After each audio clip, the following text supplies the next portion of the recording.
Olá, bom dia, boa tarde, boa noite para você que está assistindo esse vídeo. Aqui eu proporei algumas reflexões sobre o Evangelho, a liturgia da palavra do dia da Igreja Católica, no caso, né? Então, para você que não é católico e caiu nesse vídeo por acaso divino, na Igreja Católica há um calendário litúrgico, ou seja, todo domingo tem uma programação a ser lida. São 4 leituras por domingo. Então tem a primeira leitura, que geralmente é tirada de um livro do Antigo Testamento, tem o Salmo, aí depois tem uma segunda leitura, que é tirada geralmente do Novo Testamento, e tem o Evangelho, que é sempre um dos evangelistas, né? Então Marcos, Mateus, Lucas ou João. Além disso, ainda tem o ano A, o B e o C, que o ano A, no caso, é o Mateus, aí o ano B é o Marcos e o C é o Lucas. Aí você assim, o João não tem o ano para ele. Ele é lido geralmente em toda a Quaresma e Semana Santa e no tempo pascal. E aí você fala, o que é tempo pascal? Então, na igreja, na igreja católica, né? Além de ter a programação de leituras, que é o que nós chamamos de liturgia da palavra, tem essa diferenciação entre cada ano A, ano B, ano C, assim, repete o ciclo constantemente. Cada ano lido um dos evangelhos, é lido o evangelho inteiro durante aquele ano. Se, por exemplo, se for o ano A, então o Marcos, o Mateus vai ser lido o ano inteiro. Aí, se for o ano B, o Marcos vai ser lido o ano inteiro. Se for o ano C, o Lucas vai ser lido o ano inteiro. E aí, quando chega a Quaresma, o que é Quaresma? Quaresma é um tempo litúrgico da Igreja Católica, que vem depois do Carnaval. Inclusive, você deve saber a história. O Carnaval foi inventado justamente pelos pagãos porque as pessoas iam ficar 40 dias, né, que era obrigatório fazer o jejum de carne por 40 dias na igreja, na Idade Média. Então, as pessoas faziam uma festa muito grande que ficou chamado de Carnaval, Festival da Carne, no caso de carne mesmo, de comer, né, não essa palhaçada que tem aí hoje de coisas, né, sexo desenfreado e essas coisas mais. Desfile de carros alegóricos, não era nada disso, era festa da carne. O pessoal fazia um churrascão e aí depois ficava 40 dias, que é a quaresma, começa na quarta-feira de cinzas. E aí na quarta-feira de cinzas tem uma celebração que coloca-se cinza na testa para significar que nós todos somos cinza, nós somos todos pó e se não tem a graça de Deus é isso que sempre seremos. Só a graça de Deus para nos transformar em corpos ressuscitados, né? Não virar simplesmente pó. Mas isso é um assunto para outro vídeo. No caso de hoje, eu ia falar de outra coisa, já estou alongando demais falando do tempo litúrgico. Então tem a quaresma, que são 40 dias, e quando acaba a quaresma tem a Páscoa. Então quando tem a Páscoa, começa o tempo pascal, que são leituras próprias da ressurreição do Senhor. Então no tempo pascal, que dura 50 dias, a Igreja Católica celebra a ressurreição de Jesus Cristo. Na quaresma é o período da penitência, período que está se preparando para a morte de Jesus, que acontece, no caso, na Semana Santa.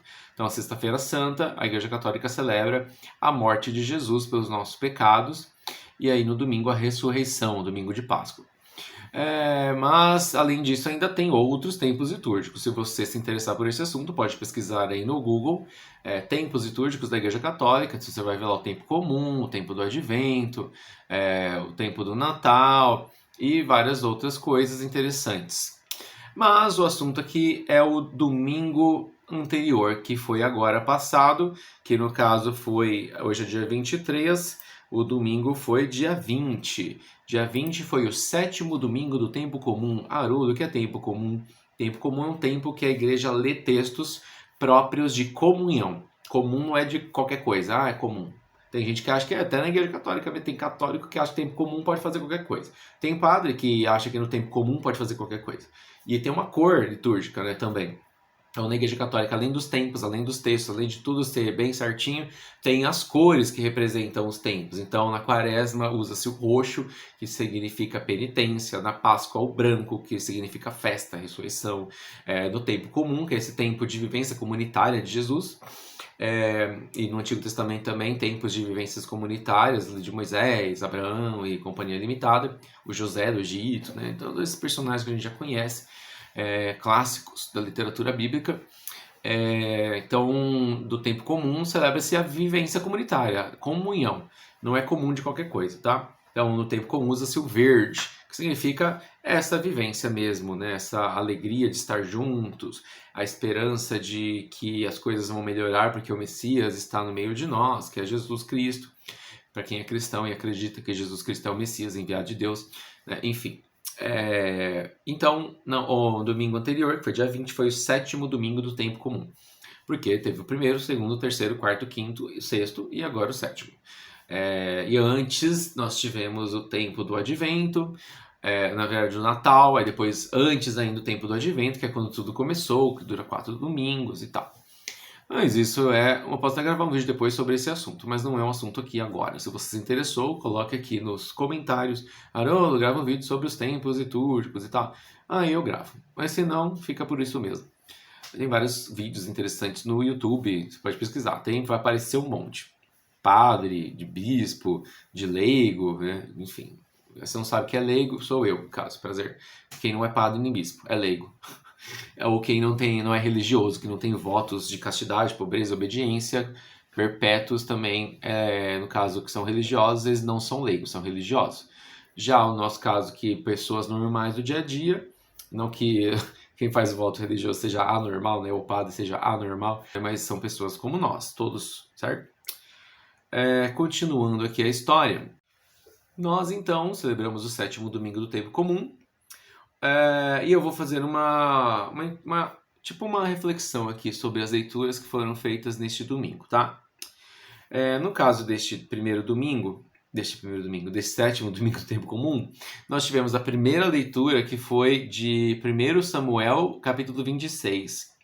É aquela clássica cena que Saul, que era o rei de Israel, antes de Davi, reuniu um exército com 3.000 homens para marchar e encontrar Davi para matá-lo.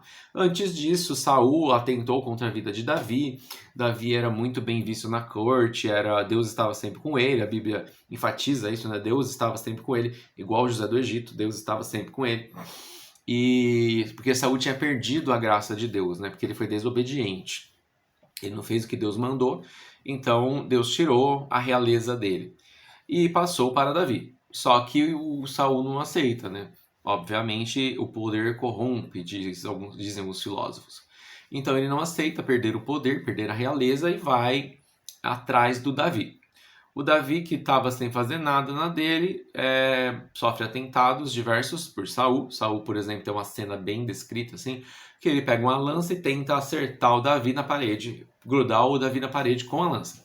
E aí o Davi sai correndo e tem toda uma perseguição até chegar nessa cena que nós estamos refletindo aqui, que o Saul reúne um exército com 3.000 homens para ir matar o Davi. E aí acontece uma coisa muito inusitada. Todo mundo da tropa, os 3.000 homens, inclusive o Saul, estão dormindo assim profundamente. O Davi chega e vê aquela situação. Aí tem o Abner, que é o oficial dele, o auxiliar dele lá de segurança e tal. E aí fala assim: olha, você tá com a faca e o queijo na mão, agora é só enfiar a lança nele e já era. E aí o Davi fala assim: não posso fazer uma coisa dessa. Eu não vou atentar contra o ungido do Senhor. Porque o ungido do Senhor era o rei, né? O rei recebia o óleo da unção na testa e passava a reinar. Esse óleo significava a unção de Deus. Então, quem recebia esse óleo, o rei, era o ungido. Na Igreja Católica tem a crisma, que o pessoal recebe o óleo na testa, que é justamente essa unção da realeza de Deus. Você se torna rei, né, digamos assim, das coisas do mundo. As coisas do mundo não mais te governam, você governa as coisas do mundo, né? Você tem que usar as coisas do mundo ao seu favor e não as coisas do mundo usar você em favor delas. Mas voltando aqui na cena do Saul e Davi, então é uma cena muito inusitada. Ele tem a faca e o queijo na mão, é um cara que está tentando matar ele constantemente, mas ele não mata o cara, que é o Saul. Ele vai para outro lado, em outra montanha, aí ele usa o eco para falar com Saul e grita: olha, estou aqui com a sua lança, e se eu tivesse querido eu podia te matar, mas eu não matei, porque eu não vou encostar o dedo ungido do Senhor. Ouvi um barulho aqui, mas não é nada aparentemente. Aí ele consegue como se diz, fazer as pazes com Saul e tal. Daí tem a segunda leitura, que é tirada do livro da Carta de São Paulo aos Coríntios, a primeira Carta de São Paulo aos Coríntios, capítulo 15, versículos 45 a 49, que Paulo faz uma comparação de Jesus com Adão. Adão, que era o primeiro homem, foi um ser vivo, né, digamos assim, que ganhou a vida graças a Deus, e graças a Deus, né, que soprou na narina de Adão. E tem o segundo Adão, que no caso é Jesus, que é um espírito vivificante, é ele que dá a vida, né? É ele que promove o ser humano a outro patamar. Então ele fala assim: como foi o homem terrestre, assim também são as pessoas terrestres. E como é o homem celeste, assim também serão as pessoas celestes. Ou seja, quem é apegado à terra, demais às coisas da terra, dificilmente vai conseguir se tornar alguém celeste, ou seja, que vai buscar as coisas do alto, como Paulo diz, buscar o reino de Deus. Já quem é celeste, ou seja, quem já pratica a espiritualidade, quem reza, quem ora, quem pratica jejum, penitência, caridade e tal, essa pessoa já tem mais condições de desapegar das coisas da terra e se tornar um ser celeste, né? Alcançar o reino de Deus. Aí eu falei do salmo, né? O salmo, no caso, é um salmo de agradecimento, de louvor a Deus, porque Deus está sempre disposto a nos amar, a nos salvar. Então, o refrão do salmo: Senhor é bondoso e compassivo. E aí, se você se interessou em ver a leitura, você pode colocar assim no Google: liturgia diária. Você coloca a liturgia diária da CNBB, que é a Conferência Nacional dos Bispos do Brasil. E aí você coloca lá de um calendáriozinho, você coloca dia 20, que é o domingo que eu estou trabalhando aqui. E aí você vai ver o salmo lá bonitinho. Aí tem a segunda leitura, que é a que eu estava falando, no caso, né? Porque eu falei, lembra que eu falei que tem a sequência? A primeira leitura, o salmo, a segunda leitura e o evangelho. No caso, eu pulei da primeira leitura para a segunda leitura, aí eu voltei para o salmo, porque eu tinha esquecido de falar do salmo, né? Mas o foco aqui nosso é o evangelho, que é o evangelho de Lucas, capítulo 6, versículos de 27 a 38, que é um negócio muito tenso, assim, difícil, incômodo para quem se diz cristão. Olha que interessante.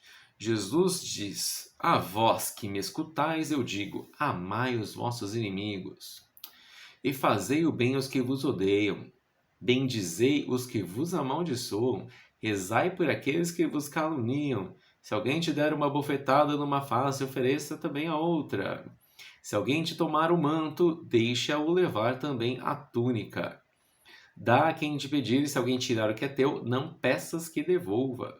O que vós desejais que os outros vos façam, fazei também você a ele. Que beleza, né? Se amais somente aqueles que vos amam, que recompensa tereis? Até os pecadores amam aqueles que os amam.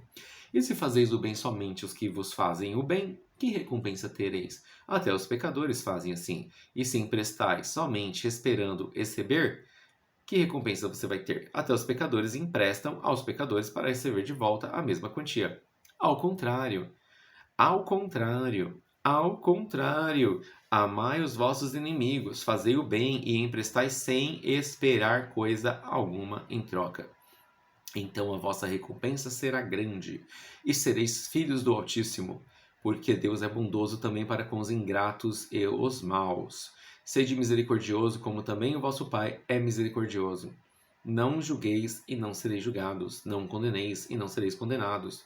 Perdoai e sereis perdoados, dai e vos será dado. Olha que interessante, porque com a mesma medida com que medirdes os outros, vocês também serão medidos. E aí na Igreja Católica temos o costume de dizer palavra da salvação após a leitura do Evangelho. E as pessoas respondem glória a vós, Senhor. E aí nós temos a reflexão desse Evangelho, dessas leituras, né? O Saul com o Davi, o que tem? O que significa o Davi não matar Saul tendo a faca e o queijo na mão? O que significa Jesus falar amai os inimigos e tal? Vamos tentar desenvolver alguma coisa aqui interessante? Então vamos ver. Antes de seguir, nós precisamos voltar. Então vamos voltar lá para o terceiro domingo do tempo comum. Lembra que eu falei que tem vários, né? São 34 para ser mais exatos. Nós estamos no sétimo e tivemos já 7 no caso, né? Então vamos ao terceiro, porque o primeiro e o segundo refletiam mais coisas voltadas ao Natal. E agora, do terceiro em diante, a vivência comunitária de Jesus, ensinamentos de Jesus ao povo e tal. Então, olha só, No terceiro domingo do tempo comum, a primeira leitura era de Neemias, livro de Neemias, capítulo 8, e falava que a galera tinha se reunido para ler a Torá. Torá é o que nós, cristãos atuais, seja evangélicos ou católicos, chamamos de Pentateuco, os 5 primeiros livros da Bíblia. Então é Gênesis, Êxodo, Número, Levítico, Deuteronômio. Esses 5 livros os judeus até hoje chamam de Torá, que é o livro da lei. Eles formam um conjunto que para eles são o livro. Para nós são vários livros, são 5 livros, mas para os judeus são um livro apenas que formam a Torá. Torá que é a lei, o caminho de Deus, né? A lei de Deus. Então o pessoal se reúne para ler a Torá. E está escrito lá que fica lendo das 6 da manhã até meio-dia de pé. E depois o povo ainda chora, desesperado, porque faz tempo que eles não ouvem a palavra de Deus. Eles estavam exilados lá na Babilônia, porque eles tinham perdido a terra deles. E eles voltam, estão tentando reconstruir a cidade, e tá todo mundo emocionado. Aí o Neemias fala, olha... Não, mentira, o Esdras fala, olha, não fiquem tristes, vamos fazer festas, vamos comer carne gordas. É isso que ele fala. E aí o Evangelho faz como se fosse um cumprimento disso. É como se fosse uma completação da primeira leitura. Então, se lá na primeira leitura eles estavam lendo o livro da lei, e a lei era o livro ali lido, né, as tábuas da lei lidas, agora Jesus é a lei, Jesus é a palavra de Deus, Jesus é o próprio verbo, né, a palavra do Senhor encarnada no ser humano. Como diz o João no capítulo 1, Evangelho de João, capítulo 1, versículo 1, ele fala, no princípio era a palavra estava com Deus, a palavra era Deus, ela veio para os seus não a receberam, e no princípio a palavra estava com Deus e tal. Então a palavra é Jesus, Jesus é a palavra, aquele que era, que é e que há de vir, e sempre será, né? Então veja, o Jesus fala assim, lá no Evangelho, o Espírito do Senhor está sobre mim. É o Evangelho de Lucas, tá? O Espírito do Senhor está sobre mim, ele me consagrou com a unção para anunciar a boa nova aos pobres, enviou-me para proclamar a libertação dos cativos, ou seja, quem está preso, e aos cegos recuperação da vista. Cegos aqui não só cegos fisicamente, né, fisiologicamente, mas cegos que não conseguem enxergar as coisas que estão acontecendo no mundo. Estão ali anestesiados com a realidade, né? Estão cegos, não querem ver a verdade. Sabe essa história? Enfim, aquele ditado, o pior cego é aquele que não quer ver. Então, se lá, na primeira leitura do terceiro domingo do tempo comum, a lei estava escrita ali nas tábuas, agora Jesus é a lei. E o texto destaca que as pessoas estavam com os olhos fixos nele. Lá na primeira leitura, as pessoas estavam com os olhos fixos na palavra, na Torá. Já aqui no caso do Evangelho, de Lucas, e as pessoas estão na sinagoga reunidas, olhando para Jesus, fixamente para ele. Isso significando o quê? Que ele é a palavra agora. Nós temos que ouvir a Jesus. Inclusive tem várias cenas, por exemplo, quando Jesus transfigura ali no monte, e aí Deus fala assim através da voz, este é meu filho amado, escutai-o. Escutai o que ele diz, depende da tradução. Então, ele é a palavra agora, nós temos que ouvir Jesus. E Jesus ainda fala, eu não vim acabar com a lei, muito pelo contrário, eu vim cumprir, dar pleno cumprimento. Significa o quê? Que ele veio colocar a lei à risca? Não, ele veio fazer as pessoas entender por que a lei foi escrita, qual é o sentido daquela lei.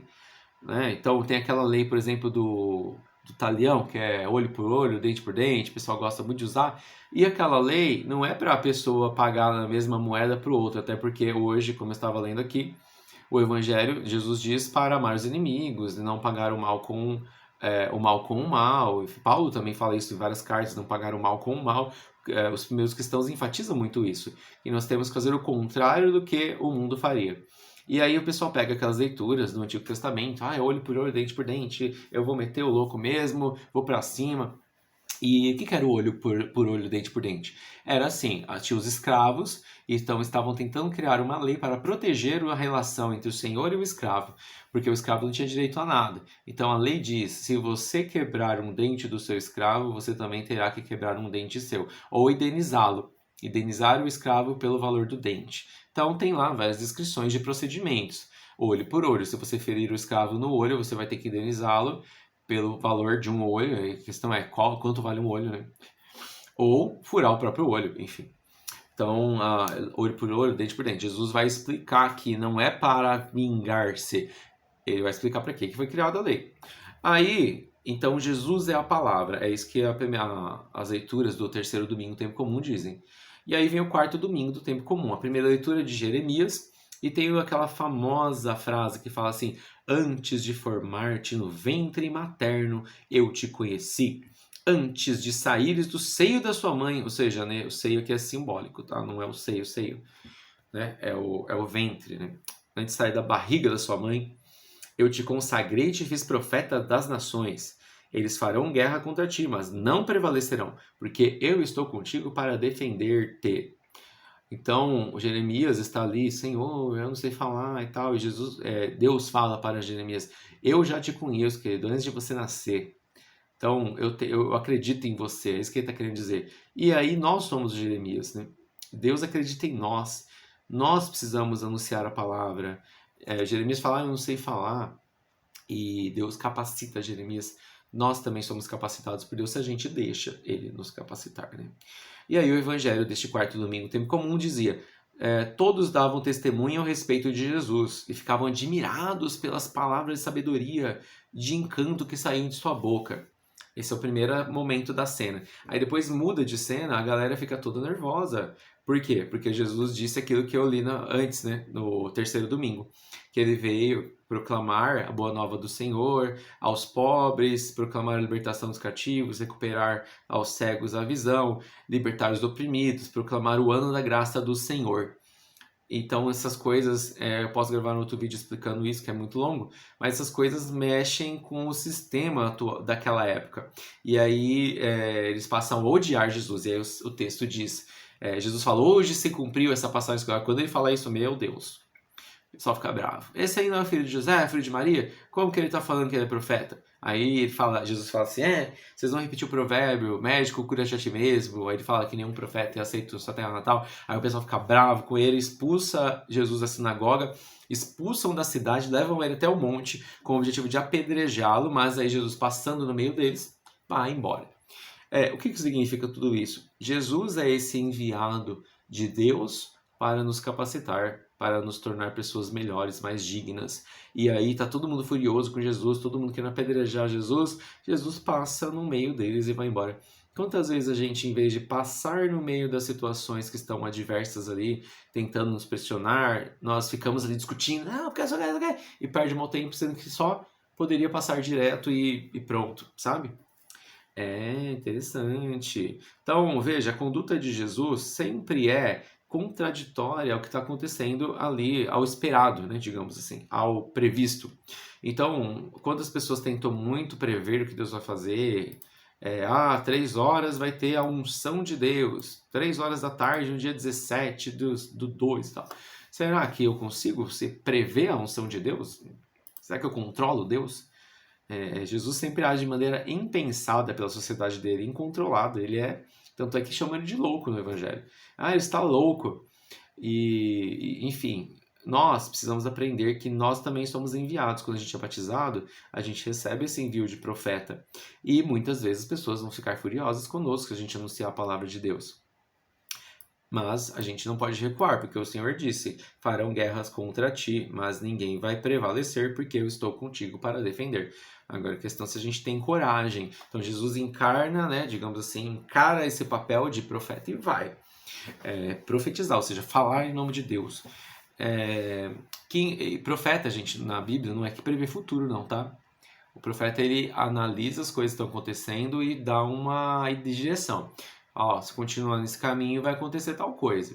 A mesma coisa, você pega uma rua, pegar uma rua famosa aqui em Osasco, é o Calçadão de Osasco. O Calçadão termina com a estação de trem de Osasco. Então, se eu começo a descer a avenida e vou reto, eu vou chegar na estação. Então, o profeta vai dizer: olha, se você for reto, você vai chegar na estação. Então, o profeta analisa os acontecimentos da sociedade e fala: tá rolando um movimento aí, vai chegar em tal ponto, se não parar. Então o profeta tenta denunciar esse tipo de coisa. E claro que também tem a mística de receber a revelação de Deus para anunciar aquilo que Deus quer. Porém, tá cheio de falsos profetas na Bíblia. E aí Deus fala: para saber se o profeta é verdadeiro, você tem que analisar os seus frutos. Então, se ele não dá fruto ou o fruto é ruim, é porque o profeta está mentindo. Então, cuidado com os falsos profetas. Jesus é o verdadeiro aqui, né? É o Jesus da Bíblia, tá? Cuidado quem não é Jesus da novela nem de filme. As pessoas manipulam Jesus em filme, na Bíblia, mas Jesus é um cara assim, né, psicólogo, um hippie, assim, né? Não, o cara exige das pessoas, né? Quer me seguir? Pega a sua cruz. E aí a cruz está ali no evangelho que eu li hoje, né? Que é o evangelho do sétimo domingo tempo comum. Amai os vossos inimigos e tal. Esse é o centro do ensinamento de Jesus.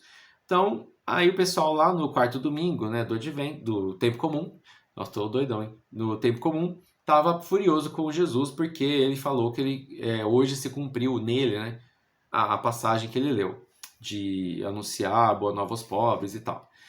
E aí vamos para o quinto domingo, tempo comum, que é a primeira leitura de Isaías, que diz: Aqui estou, envia-me. Então, mais uma vez, essa questão do envio, de ir com coragem. Jesus encarna esse personagem, né? Essa pessoa de ir com convicção e não volta atrás. E no Evangelho diz que Jesus sai do centro e vai para a periferia. Ele vai para as pessoas pobres. E lá acontece o oposto. Então o Evangelho de Lucas está cheio de contradições. Contradições, assim, que o próprio autor escreveu, né? Intencionais. Então ele fala uma coisa, aí aponta outra, o contrário dessa. Sempre o discurso de Jesus no Evangelho de Lucas é assim, ele afirma uma coisa e depois fala uma coisa contrária. Então ele fala, bem-aventurados os pobres. Aí depois ele fala, ai de vós ricos que tem tudo e tal. Então sempre tem alguma oposição. Aqui no caso, Jesus estava no centro, lá na sinagoga, e o pessoal não aceita. Os ungidos, né, digamos assim. Qual que é o ensinamento? Quem que ia na sinagoga? Os que eram os ortodoxos, né, aqueles que acreditavam, que praticavam a fé judaica, que se achavam superiores, fariseus, porque eles cumpriam a lei à risca e tal. E esses aí não aceitam Jesus. Os religiosos, né, não aceitam Jesus, os super cristãos da época, vamos dizer assim, né, embora fossem cristãos, fossem judeus, mas os super judeus da época, não acreditam em Jesus. Aí Jesus vai para a periferia, para os pobres, que eram tidos como impuros, principalmente pescadores, e aí Jesus aceita. Olha que interessante, os pobres aceitam Jesus. Os pobres, aqueles que não têm nada, seguem Jesus. Os ricos não querem saber, não. É um ou outro que segue Jesus escondido, vai dizer a Bíblia. Não tem um rico que fala assim, eu sou rico e vou seguir Jesus. E por isso que Jesus fala, é muito difícil o rico entrar no reino de Deus, não é pelo fato de ser rico, simplesmente, é pelo fato do apego às coisas do mundo, que é a segunda leitura que eu falei hoje, agora já com vocês, do sétimo domingo tempo comum, que é a de Paulo. O homem terreno pensa como o homem terreno, pensa nas coisas terrenas. O homem celeste pensa nas coisas do céu. Para pensar nas coisas do céu é necessário desapegar das coisas terrenas, mas tem gente que é tão mesquinho que por causa de R$ 2 mata alguém. Como vocês veem notícias por aí, né? O cara vai cobrar o salário dele, o cara espanca o cara até a morte. É R$ 10 às vezes. Enfim, então as pessoas são muito apegadas muitas vezes. Então, Isaías, no quinto domingo tempo, como falar? Envia-me, aqui estou, né? Aqui estou, envia-me. E Jesus vai para a periferia, as pessoas se espremem para ouvi-lo e acontece uma coisa muito interessante. Jesus vai falar com Pedro. E Pedro não conhece Jesus, não tá nem aí, na verdade, porque as pessoas estão lá se espremendo para falar com Jesus, lá do outro lado, e o evangelho diz que Pedro tá arrumando as redes, sentado na sua barca lá. E tá nem aí porque tá acontecendo lá. E aí Jesus sai do meio da multidão e vai até a barca de Pedro e sobe na barca de Pedro sem pedir, não tem, ele fala, dá licença, essa barca é sua? Posso? Não, ele entra na barca. E aí Pedro ficou olhando com aquela cara assim, né? Meu Deus, o que esse cara tá fazendo aqui? Tô tendo que terminar esse serviço que a noite inteira trabalhando. E aí esse cara vem aqui agora pra falar com esse monte de gente. Esse monte de gente tá tudo apertando uma com a outra. Ai, meu Deus do céu, eu preciso dormir. Não pescou nada, né? Eu já disse que não pescou nada a noite inteira.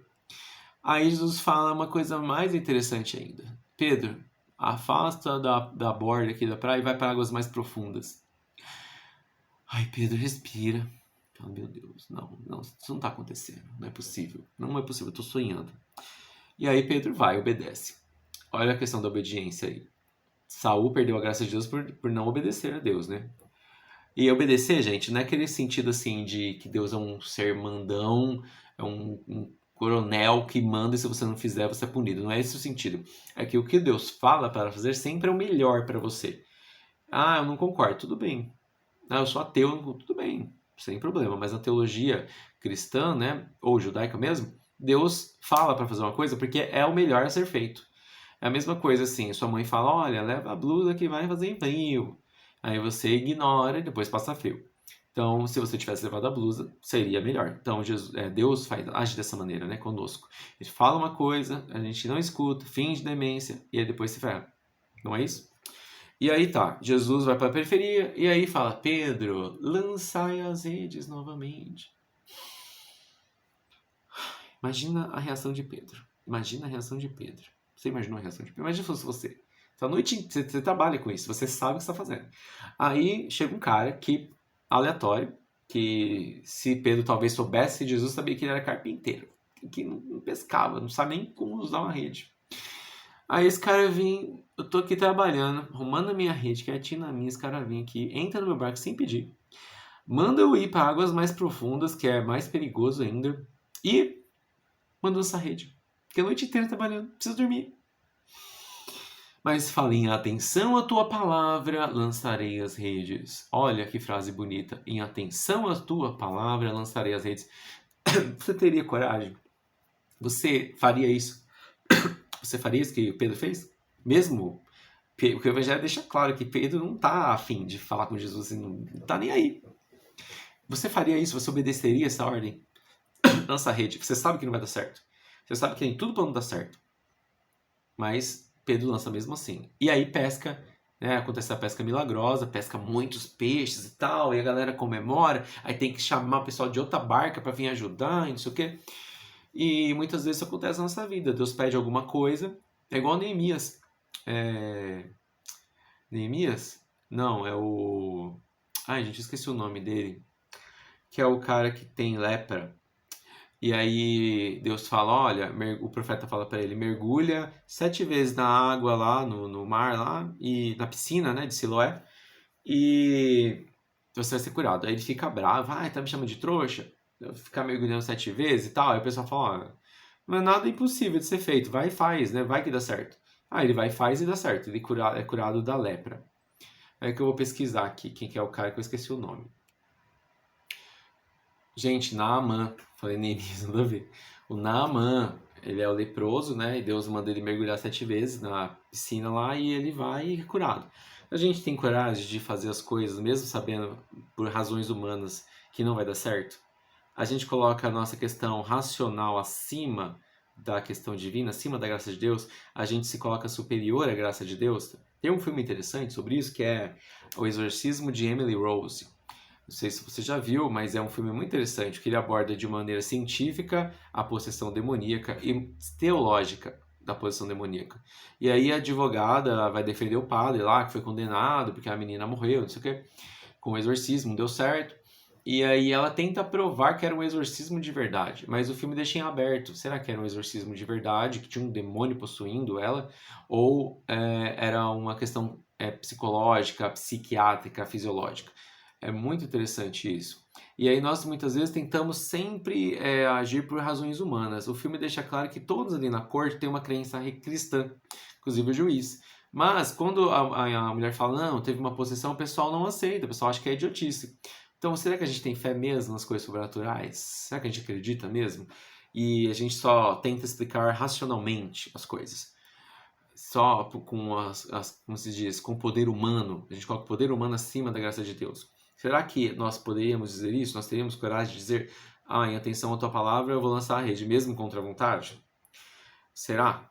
Sexto domingo do tempo comum. Aí é a primeira leitura de Jeremias, capítulo 17, versículos 5 ao 8, e aí Jeremias fala, maldito o homem que confia no homem. E muita gente adora essa passagem, né, para fazer vingança, para falar de inimigo e não sei o quê. E aí é a contradição, porque Jesus fala assim, no evangelho agora que eu li, né, Lucas, capítulo 6, se eu não me engano. Deixa eu achar aqui que eu... Lucas, capítulo 6, tá certo? Lucas, capítulo 6. Jesus fala, olha, amai os vossos inimigos, fazei o bem aos que vos odeiam, bendizei os que vos amaldiçoam e tal. E o Jeremias tinha falado lá no sexto domingo, maldito homem confia no homem. Jesus vai totalmente na contramão, gente. Então, se você diz que é cristão, você segue quem? Jesus ou o Jeremias? Jesus diz nesse evangelho aí do sexto domingo tempo comum: bem-aventurados os pobres, bem-aventurados os que têm fome, bem-aventurados os que choram, ou seja, felizes, bem-aventurados quer dizer feliz. E quando vos odiarem por causa do meu nome e tal, vocês devem ficar felizes porque estão te perseguindo. Ai de vós ricos, ai de vós que agora tendes fartura, ai de vós que agora dão risada, porque vocês vão sofrer, ai de vós quando todos vos elogiam, porque era assim que eles tratavam os falsos profetas. E aí, olha que contradição, Jesus está falando que os pobres, os que não têm nada, precisam uns dos outros, são os que vão se dar bem. E é o que Nietzsche, um filósofo alemão, chama de efeito gangorra, né? Tem o pobre que não tem nada e tem um rico que tem tudo, né? A gangorra. Deus é o efeito gangorra, porque ele vai elevar os que não tem nada e vai abaixar os que têm tudo. Um negócio interessante, né? E o Jeremias fala, no maldito homem que confia no homem. E Jesus fala, olha, os pobres que precisam dos outros são os que vão herdar o reino de Deus. Os ricos, como eles têm tudo, e muitas vezes são apegados a essa riqueza, e a riqueza é o sentido da vida deles, eles não vão conseguir entrar no reino de Deus. É mais fácil o camelo entrar pelo buraco da agulha do que o rico entrar pelo reino de Deus. Se você estudou a história, tem a crise da Bolsa de Valores de 1929 nos Estados Unidos, em Nova York. E muita gente se matou porque tinha aplicado o seu dinheiro na Bolsa e a Bolsa faliu. E as pessoas que eram milionárias, tal, né, os ricos da época se mataram em peso, assim, foi um grande choque em todo mundo. E daí surgiram sistemas totalitários, nacionalistas e tal. E, enfim, olha que coisa, né? E Jesus vai na contramão completamente. Jesus sempre vai na contramão. Um cristão sempre tem que ir na contramão, minha gente. E aí vem o sétimo domingo, o tempo comum, que é o que eu estou trabalhando hoje, né? Mas por que eu voltei tudo isso? Para você perceber que há uma continuidade. Não é uma coisa assim, um domingo é uma coisa, outro domingo é outra. Tem gente que acha que é assim, por isso que não entende o que está acontecendo. É uma sequência. Aí a igreja lê as leituras no domingo e vai continuar a sequência da segunda, na terça, na quarta, na quinta, na sexta, no sábado. Aí no outro domingo é a outra leitura que é sequência. É sempre sequência. Aí o ano inteiro é assim. Aí quando termina o ano, se você acompanhou, você lê todos os livros que são lidos naqueles tempos, né, da Bíblia. Os livros inteiros são lidos da missa, assim, ao decorrer do ano. De pedacinho em pedacinho. A importância de pedacinho por pedacinho, né? Às vezes a pessoa fala, esse livro tem 300 páginas, não. Só que se você lê de pedacinho por pedacinho, você nem percebe, mas um dia você vai terminar, se você tiver coragem. E aí vem essa cena inusitada, né? Primeiro, Davi poupa Saul. Podia matar o cara, tava com a faca e o queijo na mão. O cara tá tentando matá-lo, estava com 3.000 homens para pegá-lo, e ele, eu não vou matar não. Vou perdoar. Você tem coragem de perdoar as pessoas? Aí Jesus fala tudo isso que eu já falei, né? E a gente tem questão que bate no peito e fala assim, eu sou cristão, eu defendo os valores cristãos e tal, para falar de ideologia de gênero, homossexualidade e tal. Jesus não abre a boca em nenhum momento para falar de homossexualidade, de ideologia de gênero, porque nem pensavam isso na época dele. Há uma citação do Deuteronômio sobre homossexualidade, mas é porque o pessoal de Israel criticava muito os gregos que praticavam orgias, então é disso que estão falando, tem um contexto histórico. Os gregos sempre são mal vistos, são pagãos, né? Então os gregos têm algumas práticas que os israelitas condenam. E aí fala, maldito homem que deita com outro homem e tal, porque lá na Grécia eles faziam muito isso, mas era uma orgia, assim, né? Enfim, a galera era bem louca. Agora, no caso atual, tem pessoas que querem se unir com uma pessoa do mesmo sexo e não quer fazer uma orgia. Ele quer ter uma família, tal. É um outro contexto, é uma outra situação. Jesus não fala nada sobre isso, obviamente, que não se pensava nisso na época dele. Agora, quais são os valores cristãos? Eu defendo os valores cristãos. É um político que fala, eu sigo os valores cristãos. E quais são os valores cristãos? Lucas deixa claro aqui, olha, capítulo 6, esse é o centro do ensinamento de Jesus. Porque Lucas fala o tempo todo anteriormente, nos capítulos anteriores, olha, e as pessoas se espremiam para ouvir os ensinamentos do Senhor, para ouvir os ensinamentos do Senhor, para ouvir os ensinamentos. Mas ele não falava qual era o ensinamento. Aí agora ele está falando, que é o chamado discurso da planície, né? Jesus sobe na montanha, fala com Deus, depois ele desce e fala com o povo, que é como se diz, uma comparação com Moisés, o movimento de Moisés. Moisés sobe até o monte para falar com Deus, recebe as tábuas dos 10 mandamentos, volta para falar com o povo. Só que quando ele volta, o povo fez o camelo de ouro, é ótimo. Fez o bezerro de ouro. E aí o povo faz o bezerro de ouro e Deus não está lá. Aí Moisés quebra as tábuas, fica nervosão e tal. E Deus fala que vai destruir aquele povo. Aí Moisés fala: olha, não, tarará, tenta interceder e acalmar a fúria de Deus. É bem interessante essa passagem, né? Lê lá no livro do Êxodo. E aí Jesus faz bem diferente de Moisés, né? Jesus desce do monte, porque a tradição judaica era que Deus estava no alto, né? No monte. E embaixo Deus não estava. Tanto é que quando Moisés volta, Deus não está lá. Quem está lá? O bezerro de ouro, que é um falso Deus. As pessoas lá na planície não estão adorando o verdadeiro Deus. Deus não está presente, não faz morada ali. Já o Jesus faz o contrário. Ele desce, ele é o próprio Deus, né? Ele está levando ele mesmo. Ele é o próprio Deus para as pessoas. Então Deus habita no meio de nós, graças a Jesus. É muito interessante fazer esses paralelos bíblicos. E Jesus faz o ensinamento dele ali na planície. Desceu da montanha e está falando na planície. E ele fala: isso aqui é o centro do ensinamento de Jesus. Então, se a pessoa fala: eu tenho valores cristãos, os valores cristãos são esses aqui, ó. Amai os vossos inimigos, fazei o bem aos que vos odeiam. Eu quero arma. Tá seguindo isso aqui? Bendizei. Ah, mas o cara vai me assaltar e eu vou deixar quieto? Se alguém levar o seu manto, deixa levar também a túnica. Para os nossos dias, se alguém levar o seu celular, deixa levar a camiseta, o tênis. Olha aqui. Eu fui assaltado em janeiro agora. Eu não pensei isso aqui não, gente. Minha vontade não era deixar, leva também o tênis, leva a bunda, leva... Não, eu não queria fazer isso. Eu pensei em outras coisas que talvez você também já deve ter pensado se você foi assaltado.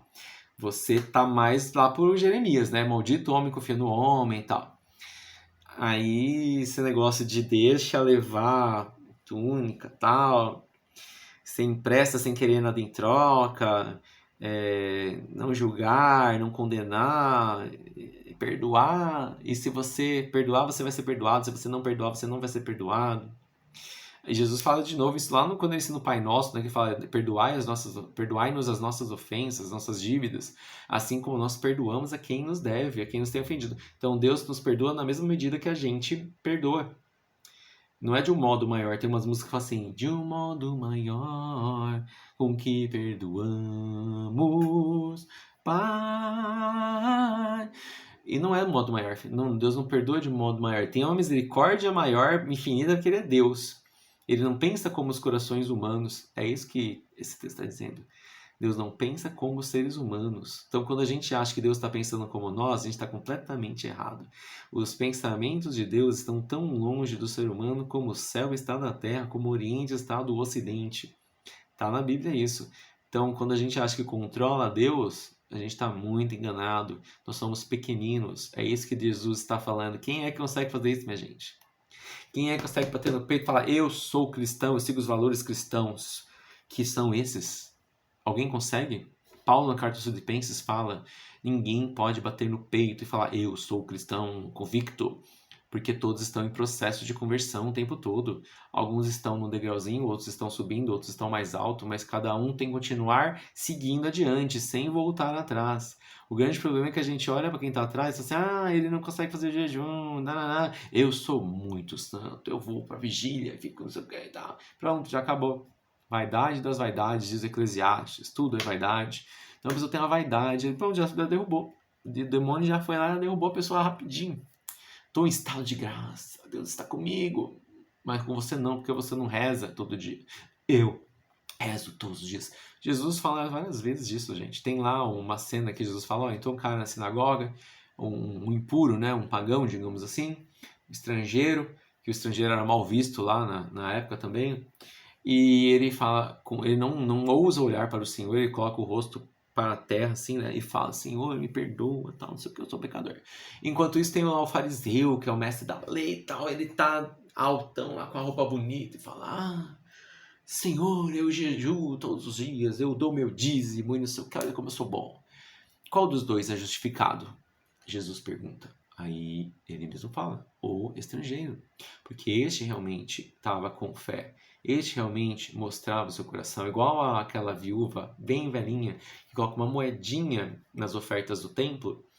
E Jesus fala, olha, ela tem a fé verdadeira. Os outros fingem que tem. Porque os outros têm muito e não dão quase nada. Eles dão o que é supérfluo. A velhinha não, ela só tinha aquilo e ela deu tudo que ela tinha. Com fé. Acreditando que Deus ia retribuí-la. Não nessa vida. Não é aquele discurso assim da teologia da prosperidade, né? Ah, eu vou dar tudo que eu tenho para Deus, né? Você vai lá no culto, aí o pastor faz essa pregação e tal. Aí você pega tudo que você tem, dá pro pastor, tem até aquelas coisas de dar carro, né? Você já deve ter visto na televisão. Os caras querem até um documento lá, você assina na hora e já passa o carro para a igreja. E aí Deus vai te dar o dobro, o triplo, se você der fé e tal, aqui nessa vida. Não é essa a ideia, não. É na vida eterna. Jesus fala várias vezes de vida eterna. Ele fala assim, ó, se você me der tal coisa, você vai ter 2 carros, 3 casas, casa na praia, 300 funcionários. Não vai. É no reino de Deus, é em vista do reino de Deus. A gente, é difícil, né? Nós somos cristãos de verdade? Nós somos o homem espiritual de Paulo? Nós temos o objetivo de alcançar o reino de Deus? Minha gente. E se a gente pratica esses ensinamentos de Jesus, mesmo que seja o mínimo, nós curamos os males do coração. Quantas pessoas estão com depressão, estão ali tensas, tristes, abatidas porque não perdoa, não sabe perdoar, fica remoendo as coisas que aconteceram. Então, se a gente segue isso aqui, gente, as coisas mudam completamente, nossa visão de vida muda. Vamos tentar praticar isso. Vamos tentar pensar nisso. E tem uma música do padre Fábio de Mello que fala assim: minha mãe dizia que o ódio que se guarda vai matando só quem sente. Eu tenho que cantar, mas não deu certo porque eu esqueci o ritmo, mas você entendeu. O ódio que se guarda vai matando só quem sente. É quem sente o ódio que se lasca. Quem é o odiado nem sabe, não tá sentindo nada.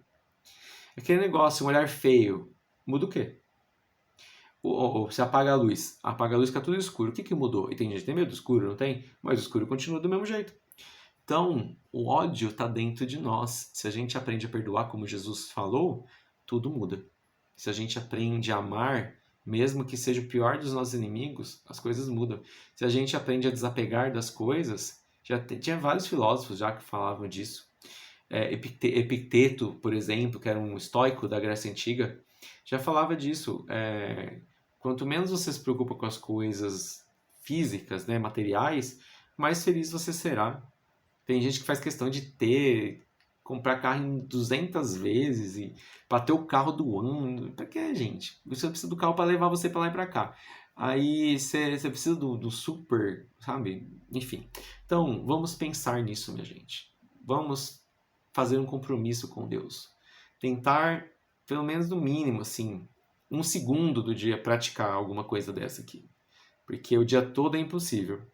E Jesus fala, para Deus, para os homens é impossível conseguir a salvação. Só Deus é que pode dar a salvação. Então, para nós é impossível mesmo seguir isso aqui. Isso aqui é completamente contraditório com a sociedade, o tipo de sociedade que a gente vive. A sociedade do eu, do prazer, da satisfação dos desejos pessoais, o eu acima do coletivo. Então, do individualismo. É muito oposto, minha gente. E aqui não tem nada a ver com comunismo e socialismo, não, tá? Tem gente que manipula o texto para falar disso. Jesus não está nem pensando em socialismo e comunismo, que nem existe na época dele. Karl Marx vai pensar nisso lá no século XVIII e tal. Mas, enfim, é outra história. Livros de história, tá, gente? Livro de história. Não vai pelo WhatsApp, não. A Unizap, né? Não, vai pro livro de história, procure livros reais, li vários, né? Várias fontes bibliográficas para você pensar. Não caia em fake news, tá? Então, aquele negócio, caiu uma fake news para você, geralmente é alguma coisa que você se interessa e que vai gerar uma emoção em você. É tudo muito bem pensado. E aí você vai e caminha aí, não sei o quê. Calma, olha aqui, lê isso aqui várias vezes, minha gente. Lê esse evangelho, pega isso aqui, lê pelo menos 2 vezes por dia, durante uma semana. Capítulo 6 de Lucas, do versículo 27 ao 38. Não é nem muito, gente, pouquinho. Então, fica o nosso compromisso, tá bom? Espero que você tenha gostado das reflexões e voltaremos assim que possível.